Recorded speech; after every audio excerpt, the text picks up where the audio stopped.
మనందరం యాక్సిడెంట్స్‌కి common reason ఏంటి అంటే బండ్లు ఎక్కువ అవ్వటం, రోడ్లు చిన్నగా అవ్వటం ఇది అనుకుంటుంటాం. కానీ సింగిల్ మోస్ట్ ఇంపార్టెంట్ రీజన్స్ ఏంటి అంటే పర్టికులర్‌గా సిటీ ట్రాఫిక్‌లో యాక్సిడెంట్స్ అవ్వటానికి అంటే జనాల్లో ఓపిక లేకపోవటం. ముందు ఏదైనా వెహికల్ స్లో అయిందంటే దాని వెనకాలే ఆగాలి కదా!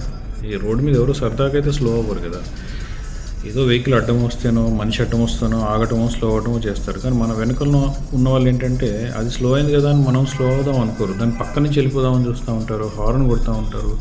అండ్ ఆ ఓవర్టేక్ చేసే క్రమంలో ఒకసారి పూర్తిగా రాంగ్ సైడ్కి వెళ్ళి ఆపోజిట్ వెహికల్స్కి హెడ్ ఆన్ క్రాష్ అవుతూ ఉంటాము. అటువంటి ఉదాహరణ ఈ వీడియోలో మీకు చూపిద్దాం అనుకుంటున్నాను. ఇది ఎగ్జాక్ట్గా మా హాస్పిటల్ ముందు జరిగింది. బైక్ మీద వెళ్తున్న అతను ముందున్న కార్ని ఓవర్టేక్ చేయడానికి కంప్లీట్గా రాంగ్ సైడ్ వెళ్ళిపోయాడు. ఆపోజిట్ సైడ్లో వస్తున్న ఇంకో కార్కి హెడ్ ఆన్ క్రాష్ అయ్యాడు. సో మీరు ఆ వీడియోలో బండి కండిషన్ కూడా చూడవచ్చు. ముందు టైర్, సస్పెన్షన్స్ ఇట్లా మెలికి తిరిగిపోయాయి.